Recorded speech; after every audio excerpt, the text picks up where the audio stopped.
کتنا عرصہ ہوا کئی دن سے گھر میں چولہا نہیں جلا، اور آج زندگی کا آخری دن ہے، گھر میں چراغ کی روشنی جو لوگوں کے گھروں میں چراغ جلواتی تھی، آج دین کے لیے اتنی بظاہر مفلسی آ گئی، بظاہر مفلسی کہ آج اس کے گھر میں چراغ جلانے کو تیل۔ یہ بات مکے میں پھیل گئی کہ خدیجہ اتنی غریب ہو گئی، ملکہ تجار، کہ دین محمدی کے لیے اس نے سب لٹا دیا، اور آج اس کے گھر میں چراغ جلانے تیل نہیں ہے۔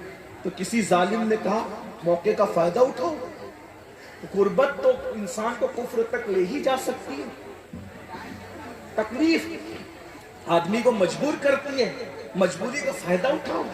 خدیجۃ الکبریٰ کی بچپن کی سہیلی تھی، بچپن کی سہیلی کو پم بھر کے بھیجا، تیار کر کے بھیجا، جاؤ آج خدیجہ کو ورگلانے کا موقع ہے، خدیجہ کو ورگلا لو۔ وہ بچپن کی سہیلی آئی، خدیجۃ الکبریٰ لیٹی ہے۔ سوچو تو سیدہ کی امی کی کیا حالت ہوگی، ایک تو بیماری نے توڑ دیا ہے، اور دوسرا گھر میں کئی دن سے چولہا نہیں جلا ہے، فاقہ ہے۔ میرے بھائی جس کے گھر میں کھانا نہیں تھا اس کو دوا کیا میسر آ سکتی تھی؟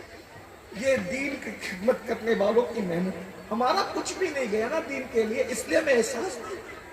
ہم تو مسلمان باپ کے گھر میں مسلمان ہو گئے، ہمارا کیا ہے، ہمیں کیا ہے، دین سے ہمارا تعلق کیا ہے، ذرا بتاؤ نا۔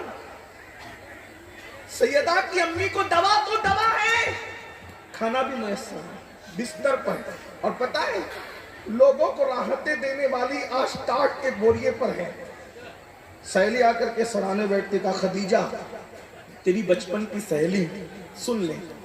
اب عنوان کہیں اور جاتا ہے، اب اس بات کا موقع نہیں کہ میں اپنے عنوان پر آگے بات بڑھاؤں، لیکن بات آگے تو بات ختم کر رہا ہوں، ذرا توجہ کر لیں۔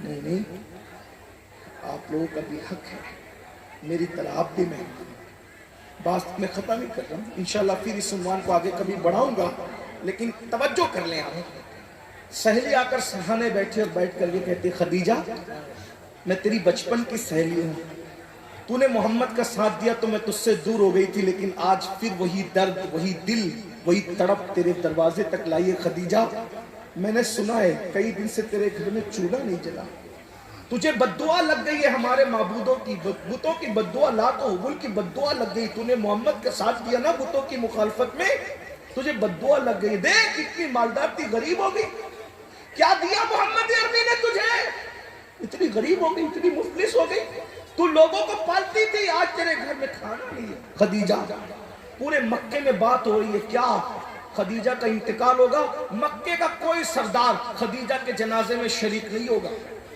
مکے کا کوئی سردار خدیجہ کے جنازے میں شریک نہیں ہوگا، کوئی خدیجہ کے جنازے کو کاندھا نہیں دے گا، کوئی خدیجہ کو اپنی زمین پر دفن ہونے کے لیے جگہ نہیں دے گا۔ اور اگر خدیجہ محمد عربی کو ابھی بھی چھوڑ دے آخری سانس سے پہلے، تو ہم اس کو عزت اور وقار کے ساتھ، جیسے عرب کے سردار دفن ہوتے ہیں ویسے ہم ان کو دفن کریں گے۔ سہیلی آ کر کہتی خدیجہ تو میری جان، میری سہیلی، میری بات مان لے۔ اور پھر کہتی ہے یہ غربت، یہ تنگ دستی، یہ پریشانی، ارے تیرے شوہر کے پاس کفن بھی نہیں ہے تجھے کفنانے کے لیے، تو کس کی باتوں میں آ گئی؟ سیدہ خدیجۃ الکبریٰ کل ایمان کی ساس،